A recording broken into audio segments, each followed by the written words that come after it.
স্বাধীনতা বিরোধী চক্র নির্বাচন বানচালকারী চক্রদের উদ্দেশ্যে বলতে চাই, সাবধান সাবধান সাবধান।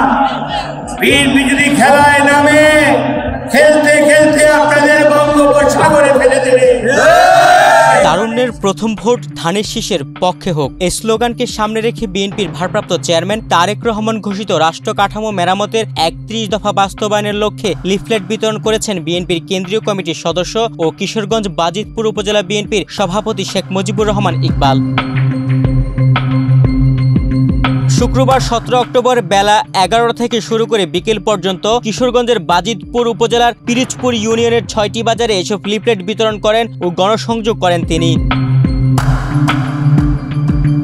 আগামী ফেব্রুয়ারি মাসে নির্বাচনে বাধা সৃষ্টি করতে কুচক্রী মহল যে খেলায় খেলবে সে খেলায় বিএনপির কাছে হারবে। বিএনপি সারা বাংলাদেশে খেলার জন্য প্রস্তুত বলে মন্তব্য করেছেন বিএনপির কেন্দ্রীয় কমিটির সদস্য ও কিশোরগঞ্জ বাজিতপুর উপজেলা বিএনপির সভাপতি শেখ মুজিবুর রহমান ইকবাল। পদ্মা সেতু, মেট্রো রেল এবং এলিভেটেড এক্সপ্রেসওয়ে নির্মাণের গর্বিত অংশীদার বসুন্ধরা সিমেন্ট। তাই আগামী ফেব্রুয়ারি নির্বাচনে সকলে প্রস্তুত থাকুন।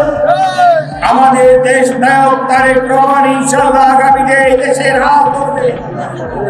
ফেসবুকের মাধ্যমে বিএনপির বিরুদ্ধে অপবাদ চলছে। আপনাদের সকলের কাছে মোবাইল আছে, এই মোবাইলটি একটি অস্ত্র হিসেবে ব্যবহার করুন।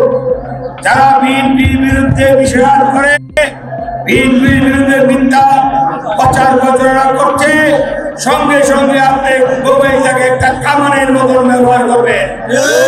লিফলেট বিতরণ ও গণসংযোগ শেষে বিকেলে তিনি পিরোজপুর উচ্চ বিদ্যালয় মাঠে মানব সেবা যুব সংগঠনের আয়োজনে ফুটবল ফাইনাল খেলার উদ্বোধন করেন। তুহিন ভুইয়া, বাংলাদেশ প্রতিদিন।